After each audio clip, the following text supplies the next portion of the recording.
Mesdames et messieurs, voici quelques faits saillants de l'actualité africaine de cette semaine, sélectionnés pour vous par l'équipe d'Anadolu. Le président bissau-guinéen Umaro Sissoko Embalo a réagi pour la première fois mercredi depuis les troubles enregistrés dans le pays dans la nuit du 30 novembre au 1er décembre. S'exprimant sur la chaîne France 24, il a affirmé qu'il s'agissait bel et bien d'une tentative de coup d'État, pointant du doigt l'opposition majoritaire au Parlement d'être derrière cette tentative de putsch. Il a toutefois tenu à assurer que les choses étaient rentrées dans l'ordre. Umaro Sissoko Embalo a également annoncé que 75 personnes ont été arrêtées et emprisonnées depuis le 30 novembre.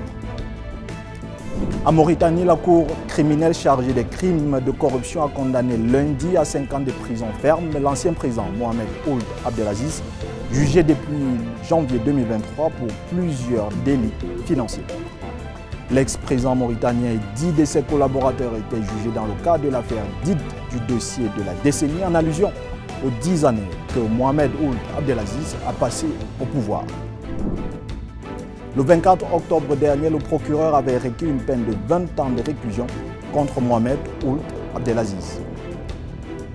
Son jugement et celui des autres personnes accusées dans l'affaire sont susceptibles d'appel.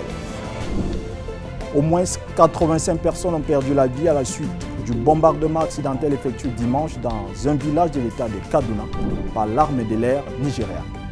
Le chef d'état-major de l'armée nigériane, lors d'une visite effectuée mardi dans le village bombardé, a présenté ses excuses aux populations et leur a promis de prendre toutes les précautions nécessaires pour éviter que de tels incidents ne se reproduisent lors des opérations militaires dans le pays. Les gouvernements maliens et nigériens ont annoncé jeudi dans un communiqué conjoint dénoncer les conventions visant à la non-double imposition avec la France.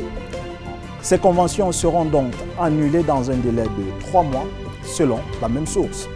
La convention entre la France et le Mali signée en 1972 vise à éviter les doubles impositions et à établir des règles d'assistance réciproque en matière d'impôts sur le revenu, d'impôts sur les successions, de droits d'enregistrement et de droits de timbre.